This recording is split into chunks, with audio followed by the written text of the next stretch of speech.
Okay, so I'm gonna start with something that doesn't really make a lot of sense to me. Sakura Haruno is one of the most hated characters in anime history. Back when I was watching Naruto week by week, if I went online and said that I like Sakura, motherfuckers would look at me like I was crazy. Hey nigga, what do you mean you like Sakura? She's a bum. She's useless. She's a Tsunade reskin. All she does is heal people. Because I mean, yeah, there are some legitimate points, but Naruto is a series full of actual psychopaths. Like Orochimaru was experimenting on children. Kabuto started a war. Gaara was catching bodies before puberty. Like this dude was moving like an actual like serial killer. He was an actual slasher villain. He was moving through the hospital, literally itching to kill Rock Lee after he got injured. Sasuke became an international terrorist. Dude left the village, joined the supervillain, tried to murder his teammates multiple times.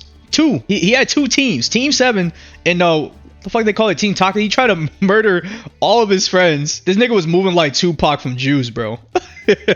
He was insane, bro. So he sees Kakashi after years apart. Basically looked him dead in the eyes and said, "Man, I can't wait to kill you. I'm itching. I'm itching. I'm just itching. I'm itching to do it again. And you think what you think?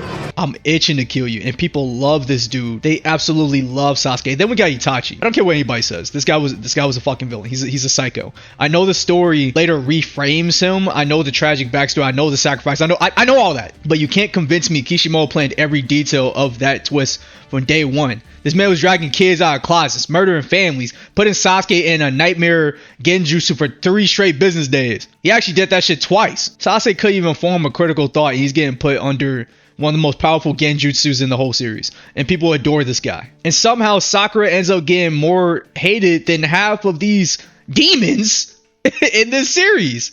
That doesn't make a whole lot of sense. So what the fuck happened? Now here's the thing. Before the comments start, like Sakura, she does have problems. A lot of them. The biggest problem with Sakura isn't really Sakura. It's Kishimoto. And to be fair to Kishimoto, I don't envy this man's job. I really don't. Like, writing a weekly manga for 15 years sounds like an actual fucking nightmare. The schedule was insane. The deadlines were insane. I completely understand why certain things slip through the cracks.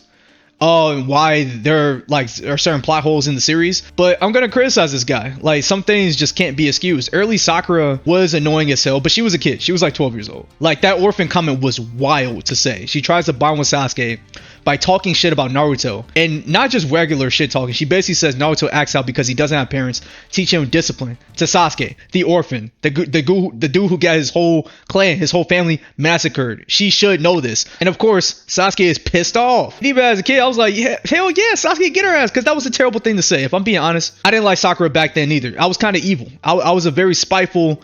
I had a lot of hate in my heart. When the Sound Ninja were beating up Sakura during the Chunin exams, I was a little bit worried. Another part of me was sitting there remembering how she treated Naruto, how she was talking to Sasuke, thinking like, all right, maybe let her get hit a couple times. And there was like little inklings of like her kind of developing into her own strong character. I'm not just saying like physically strong. I mean like strong writing. But the thing is with the writing, it feels like Sakura never gets enough room to become her own person. Like, for long stretches of the story, her purpose revolves around Sasuke. Not her dreams, not her ambitions, not her own arc. Revolves around Sasuke. This isn't just a Sakura problem. I see a lot of shonen heroines from that era and from before get written like this. Their emotional lives, everything revolve around the male protagonist or like a guy. Their support systems, their cheerleaders, their motivation, they're not people. And Orihime from Bleach, I love Bleach, dude. I love Bleach, and I love Orihime. But half the time, Orihime, she's either getting kidnapped or motivating Ichigo, at least in the anime. It wasn't much of that in the manga, but there was more of that in the anime. Like, in the Arrancar arc, everything in that arc revolved around Orihime. She felt important. But in the anime, she kind of felt like a damsel in distress. And Sakura stood out at first because she actually has pieces of a really interesting character. The Chunin exams, training under Tsunade, the Sasori fight, her friendship with Naruto. Like, she has her chemistry with Naruto is so good later on. And you can see it. You can see the better version of Sakura trying to escape the manga. But Kishimoto never fully commits to her. He's so focused on this yaoi romance between Naruto and Sasuke. And he focuses on that. But he kind of neglects his other characters. Here's the thing, when you look at other characters in anime, like Winry Rockbell, like, she loves Ed. Everybody knows she loves Ed, but she has her own profession. She has her own goals, her own frustrations, her own identity. Nami, she has her own goals. Nobara, she has her own goals. They're allowed to exist outside of a man's orbit. Sakura could have been like that. The pieces were there. Kishimoto just never really committed to that, and I think that's you can let me know in the comment section below, but I think that's a completely fair criticism. Here's the thing, bro, these Naruto's are fucking weird. Like they were constantly like, even the Sakura voice actress, she knew that like the fans hated Sakura and she did not like it, and even then, like the live action actress of Sakura was getting harassed at Jump Festa like back in 2023. Like she was being chased and shit. Like it was, bro, I feel bad for laughing because it just sounds so ridiculous. But yeah, no, bro, Naruto's are weird, man. Like, and apparently there was a lot of hatred on Jun Isaka. Like she did a good chunk of some of the Naruto light novels. Are you ready to die, Jun Isaka? Like, what the fuck is wrong with you people? This shit is fucking stupid. I decided quite early on that Naruto would end up with Hinata. That's why I intentionally drew scenes where Sakura's actions overlap with Naruto's mother Kushina's to mislead readers into thinking that Naruto and Sakura might end up together. Why the fuck would you do that? Why? Like, I mean, you told me why, but it's so stupid. Kishimoto did this mostly to mess with his wife. Kishimoto has said multiple times that his wife was a hardcore Narusaku fan. She even founded one of the earliest Narusaku fan groups in Japan, and they all started because of their very first date. Wait, on their very first date, he lied and told her Sakura was inspired by her, when in reality Sakura and Sasuke were ideas from his editor. Much later, he created Kushina, who was actually based on his wife. Since Naruto was basically Kishimoto's self-insert, his wife naturally wanted Sakura to end up with Naruto, so throughout the story, he sprinkled Narusaku scenes and moments just to play with her expectations. But his overall plan never changed. From chapter 1, he intended Naruto to end up with Hinata. He even told the Japanese voice actors during the production of the pilot that Naruhina was the final destination.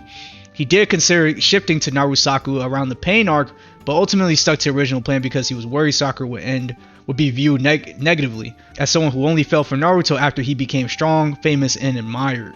That is, to be honest, I do get what he's saying with that, to where like she didn't really fuck with Naruto until Shippuden, when after he did gain some clout. I think that would have been a bad look. I'm not gonna lie. Yeah, I kind of agree with that sentiment. When his wife eventually found out the truth, she was furious. The whole Sakura was based on her story had been a lie from day one. Yeah, that guy was definitely sleeping on the fucking couch.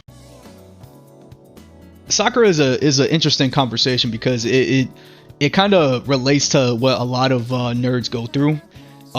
So I was dealing with the red pill space like quite a bit in like the early 2020s. I know we're kind of in the later half right now, but in the early 2020s, I was deep into the red pill space, and a lot of other nerds were inside of it too. And a lot of those red pill guys were Dragon Ball nerds, Naruto nerds, and stuff like that. People who used to be nerds that were kind of they were passed up by women, I would say, for like the popular kid, the athletes and the jocks and shit like that, right?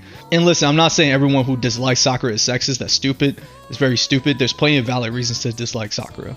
Like I've been giving you all valid reasons this whole fucking video, but I've seen too many people use Sakura as proof that women only want toxic men. Some people subconsciously probably already think it, because these things permeate in our minds, dude. What we watch permeates in our minds. Everything that you consume. So I feel like a lot of the hatred towards Sakura wasn't only because of the writing. It was because like what they were seeing from Sakura is stuff that they've seen in real life, shit that they've seen women do. And listen, like the people that are watching this video, I'm not saying you're like these niggas. I'm not saying you're like them. These guys they're a whole different category, bro. These are what I will call like Narutards. You people are just watching this video. I'm not really like trying to pick on y'all. But if you are one of these Narutards, if you are like a fucking incel loser, fuck you.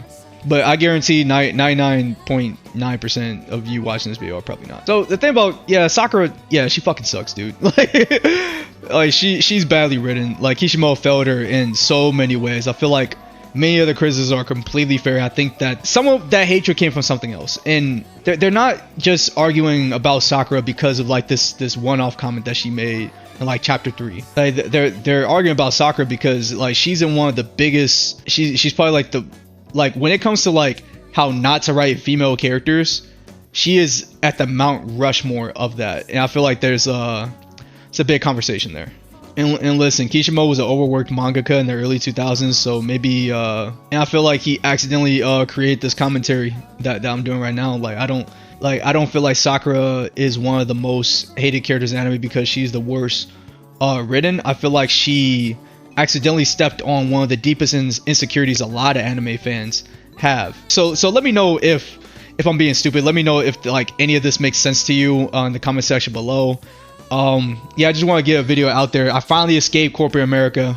Finally. Even had me work all types of crazy shifts, overnights, evening shifts. It's been absolutely insane, but I'm just glad to get this video out here and just get my voice to you all once again. I'm going to be making more Naruto videos like coming up. I'm probably going to make like a batch of videos talking about Naruto because I don't really have a big opinion on Hinata either, so I got some hot takes on that character too. So yeah, I'll be back pretty soon, hopefully pretty soon. Hopefully I don't get pulled away from work again. So yeah, I'll catch you guys later. Goodbye.